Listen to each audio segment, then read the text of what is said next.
Hey guys, Hailey, Lain, aka Key Black here, and welcome back to another episode of Off the Cuff, and I am going to continue with this excellent saga called The Man from Egypt in the original manga of Yu-Gi-Oh! The game with Shadi begins in this chapter, and it picks up exactly where it left off on the previous one, where the other Yugi has finally emerged to do whatever battle he needs to with Shadi. And I have to pause and appreciate something here, because when I was little, having watched the anime, as I've mentioned many times, my impression of the other Yugi was always this very competent, very confident, hyper cool guy, kind of a superhero kind of character. He could do no wrong. It wasn't until I talked to Jess and Monpian about this series that my perspective on it completely changed, and I was inspired to try reading it from start to finish all over again with a newer perspective. And after hearing Monpian's analyses of these characters and the story progression in Yu-Gi-Oh!, my impression of the other Yugi is totally different now. He doesn't look confident at all in these panels. In fact, he looks more stressed than we'd ever seen him, and it kind of makes me wonder, how confident was he before? He really does seem completely out of his league. We've got the two main players here of this shadow game. Both seem to be very, very capable with their own shadow powers, but Shadi is cool as a cucumber while the other Yugi is sweating bullets. And so with the threat that Anzu will remain a puppet forever if the other Yugi doesn't accept the challenge, Shadi then dares Yugi to meet him up on the roof in 10 minutes. And we are left with this very rare sequence where we actually get to see into the thoughts of the other Yugi. Usually it's in this big conflict setting where we only get to see how he's acting outwardly to somebody else,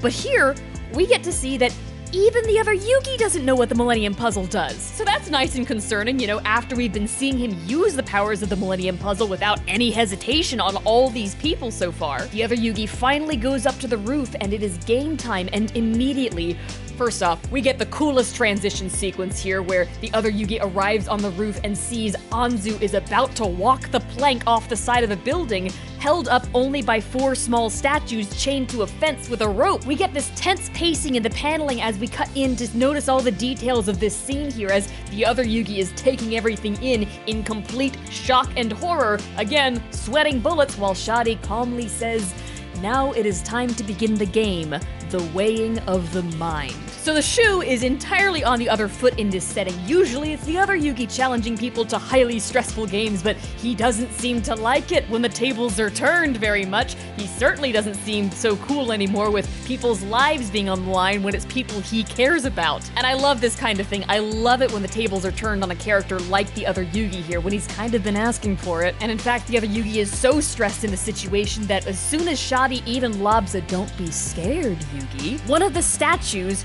shatters, and Anzu is now only supported by 3 of these Ushabti statues. Shadi then goes on to explain the rules of the game, which are that statues represent the strength of your heart, and so Yugi has his heart represented by 4 statues, which are supporting Anzu, while Shadi's is only represented by 1, and the goal here is if you can break each other's statues, you win. If Yugi loses, his statues break and Anzu dies. If Shadi loses, however, his statue breaks and allows the Millennium Key to slide down the ropes to Anzu's palm, which will allow her to wake up. And so this is the game. Who can break each other's minds? We then get 3 incredibly horrific duels where the first 2 are riddles right out of a horror movie. The first involves zombies breaking out of the ground and clinging to the other Yugi. And the second sees the return of that crocodile monster threatening to devour him if he doesn't flip over the right tile. I have to pause on these because the pacing in these is absolutely phenomenal. There's so much beautiful detail put into these panels. It looks like Takahashi had a lot of fun drawing them. And just speaking personally, I'm really enjoying seeing the variety of expressions on the other Yugi's face, who again, we've only really seen look really hyper-confident and kind of, nasty gremlin-y before. In these, he's even admitting that he is terrified out of his mind, but he's still rising enough to the challenge to